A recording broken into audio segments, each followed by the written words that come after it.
Hello students, कैसे हैं आप लोग। चलिए हम लोग सिंपल प्रेजेंट टेंस में कंडीशनल सेंटेंस भी देख रहे हैं अभी, और कंडीशनल सेंटेंस का हम लोग जीरो पार्ट यानी कि जीरो कंडीशन भी देख चुके हैं। अब हम लोग जो देखेंगे वो कंडीशनल सेंटेंस का फर्स्ट कंडीशन, यानी कि एक मतलब सिंपल प्रेजेंट टेंस में आपका दो तरीका का कंडीशन बनता है, एक आपका जीरो कंडीशन और एक आपका फर्स्ट कंडीशन। तो अब हम लोग जो है जीरो कंडीशन हम लोग ऑलरेडी कर चुके हैं, अब हम लोग देखेंगे first condition simple present tense का। ठीक है ना। फर्स्ट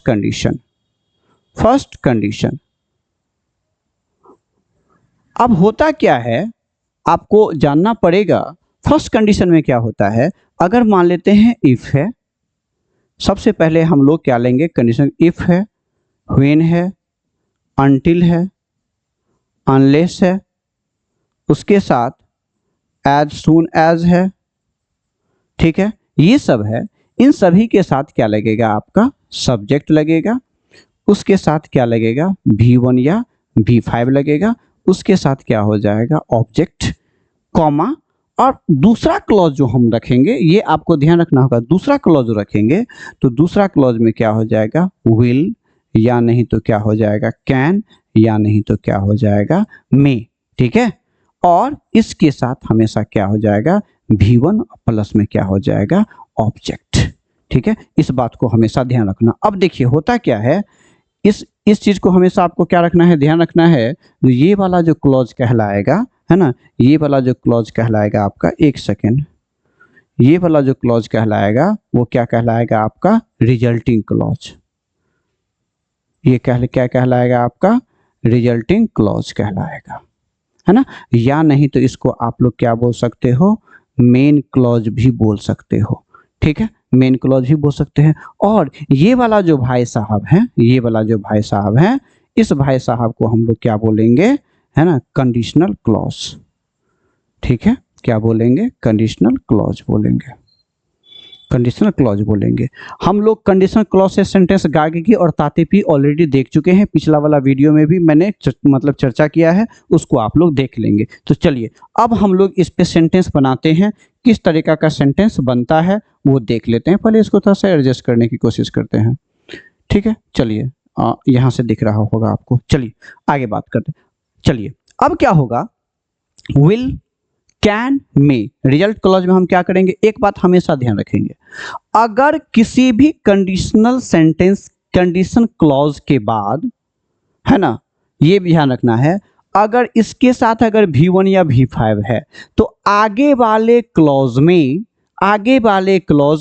या तो V1 या V5 ही होगा, या नहीं तो विल होगा, या नहीं तो कैन होगा, या नहीं तो मे होगा। इसी बात को हमेशा ध्यान रखना है। इस वाले क्लॉज में विल का यूज कभी भी हम लोग नहीं करेंगे, इस चीज को भी ध्यान रखना है। जो अगर किसी भी कंडीशन क्लॉज में V1 या V5 आता है तो आगे वाले क्लॉज में सब्जेक्ट के साथ या तो V1 आएगा, या तो V5 आएगा, या तो विल आएगा, या तो कैन आएगा, या तो मे आएगा, है ना। आपको ये चीज ध्यान रखना होगा। दूसरी बात, अगर मान लेते हैं ये आपको कंडीशन, ये सिंपल क्लॉज दे दिया और आगे कंडीशनल क्लॉज में आपको वर्ब को फिल करना है, तो आपको ध्यान रखना होगा जो रिजल्टिंग क्लॉज में विल, कैन, मे या V1 या V5 है, तो कंडीशनल क्लॉज में भी क्या आ जाएगा V1 या V5। इस बात को ध्यान रखना है। क्यों, क्योंकि मैं आपको बताता हूं एक चीज, है ना, नोट कर लेंगे ये पूरे ग्रामर में, चाहे आप कॉम्पिटिटिव एग्जामिनेशन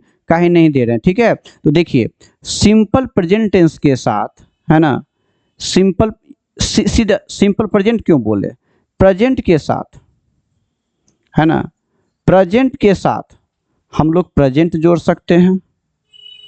ठीक है, प्रेजेंट के साथ हम लोग फ्यूचर को ऐड कर सकते हैं। ठीक है, समझे मेरे। अगर मान लेते हैं इधर फ्यूचर है तो इधर हम लोग प्रेजेंट रख सकते हैं। क्लियर है, प्रेजेंट के साथ फ्यूचर, फ्यूचर के साथ प्रेजेंट हो सकता है।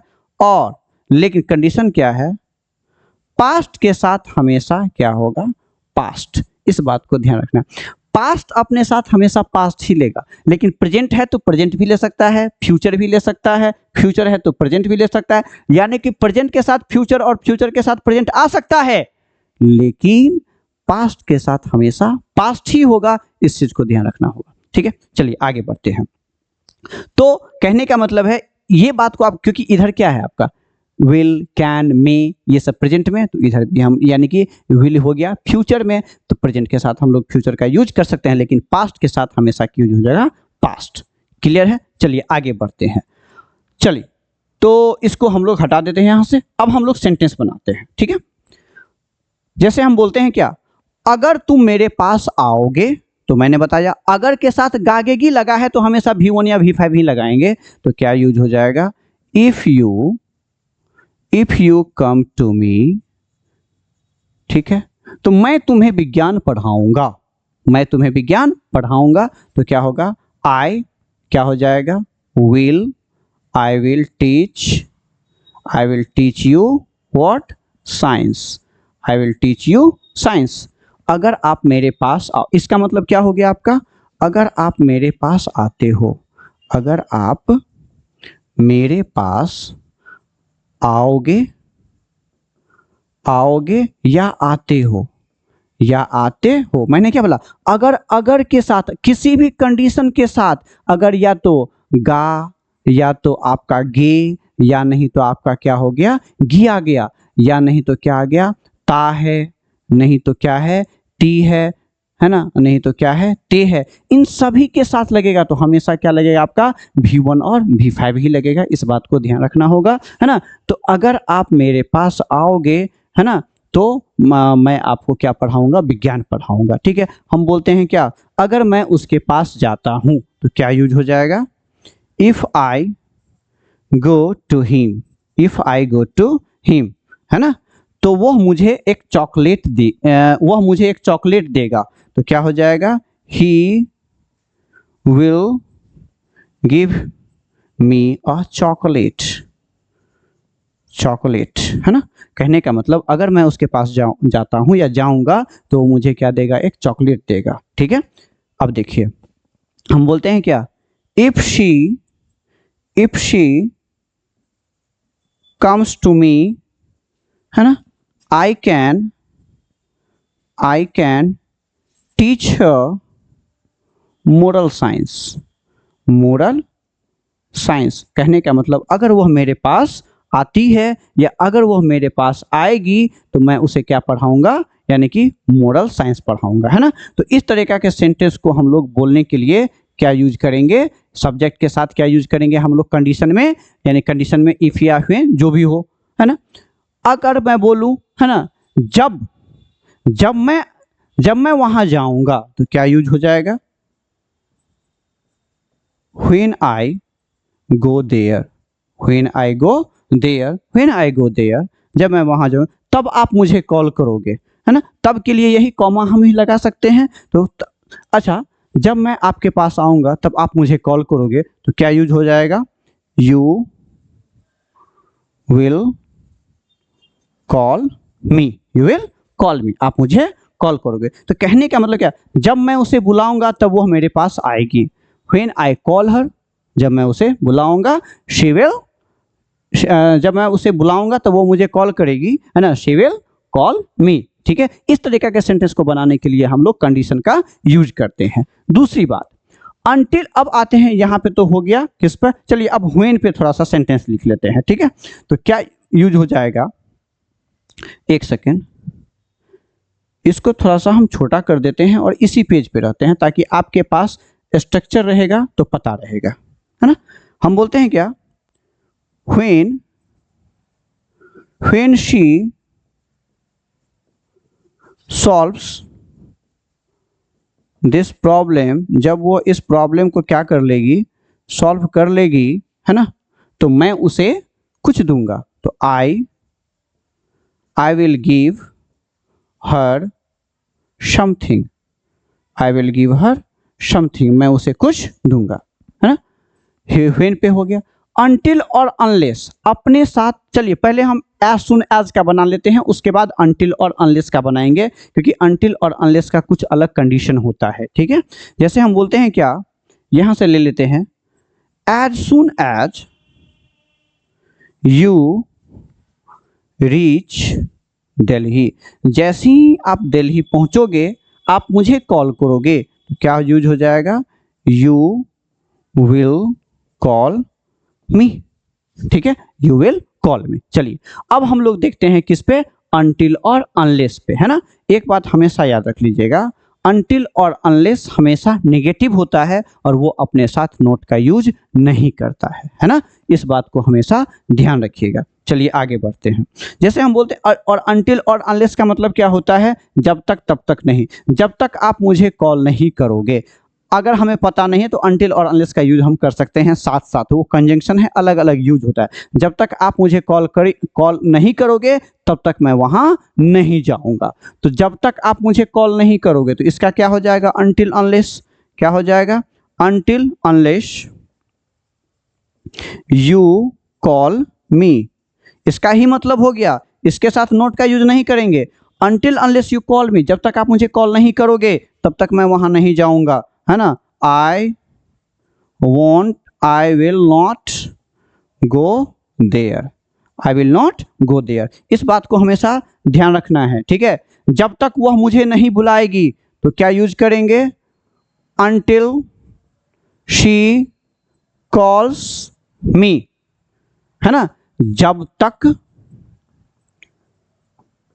तब तक, तब तक नहीं।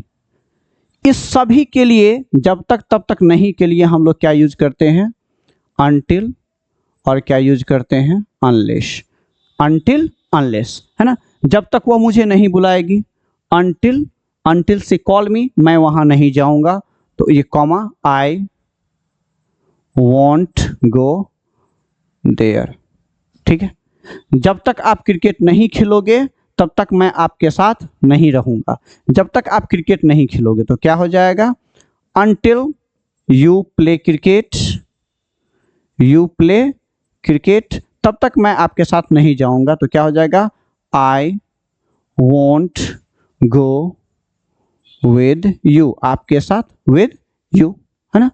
जब तक आप यह काम नहीं करोगे तब तक मैं वहां नहीं खेलूंगा, तो क्या यूज हो जाएगा, until you do this work, do this work, है ना।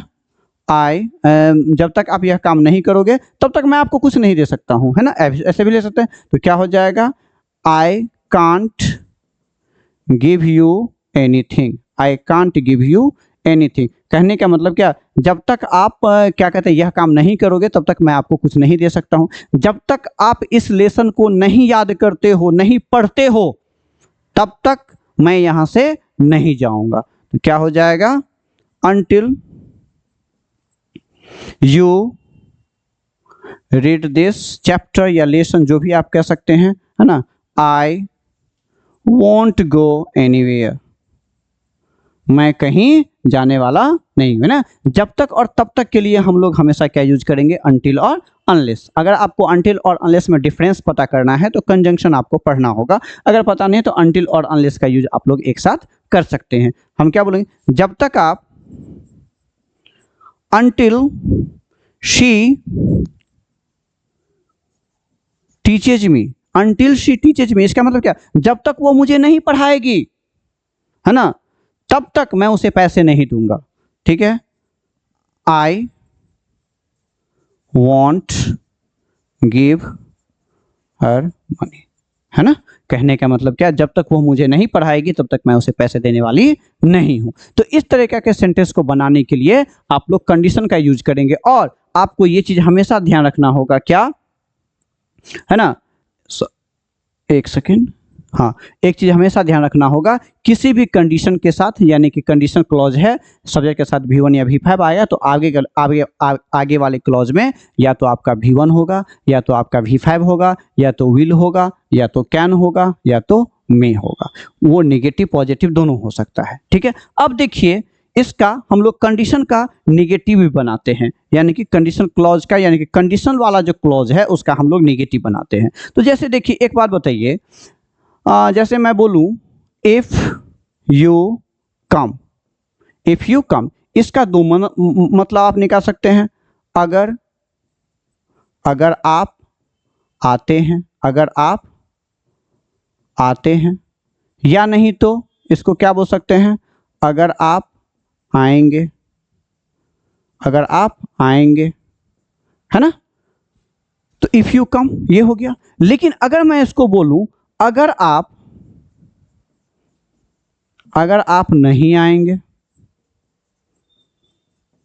अगर आप नहीं आएंगे, तो अब ये तो निगेटिव लग गया ना।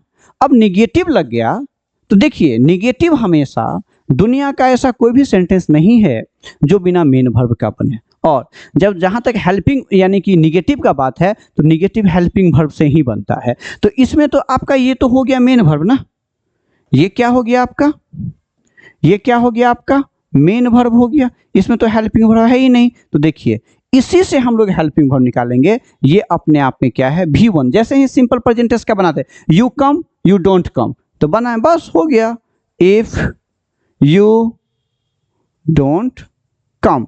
इसका क्या मतलब होगा, अगर आप नहीं आएंगे या अगर आप नहीं आते हैं, है ना। If you don't teach, if you don't teach, अगर आप नहीं पढ़ाते हैं या अगर आप नहीं पढ़ाएंगे। जैसे होगा if she does not call मी, अगर वह मुझे कॉल नहीं करती है या अगर वह मुझे कॉल नहीं करेगी। तो इस दोनों सेंटेंस को बनाने के लिए हम लोग डोंट का और डज का जैसे सिंपल प्रेजेंट टेंस में यूज करते हैं। क्यों, क्योंकि यहां पे तो ऑलरेडी मेन वर्ब तो V1 और V5 ही है ना। जैसे मैं बोलूं, है ना, when you don't solve, जब आप इसे सॉल्व नहीं करते हो, है ना। जैसे हम बोलेंगे if your brother, है ना, does not solve it, है ना, अगर आपका यह भाई सॉल्व नहीं करता है, बस हो गया if your brother does not solve it या डजंट सॉल्व इट। तो इस तरीका के सेंटेंस बनाने के लिए हम लोग कंडीशन का यूज करते हैं। ठीक है, आई होप कि आपको ये समझ में आया होगा। इसको अच्छे से देखना है। सबसे पहले आपको बेसिक सेंटेंस देखना है, बेसिक सेंटेंस से कंडीशन बनाना है, उसके बाद आपको सिंपल क्लॉज बनाना है, उसके बाद आपको क्या करना है, कनेक्ट करना है। ठीक है, तो चलिए तब तक के लिए गुड नाइट।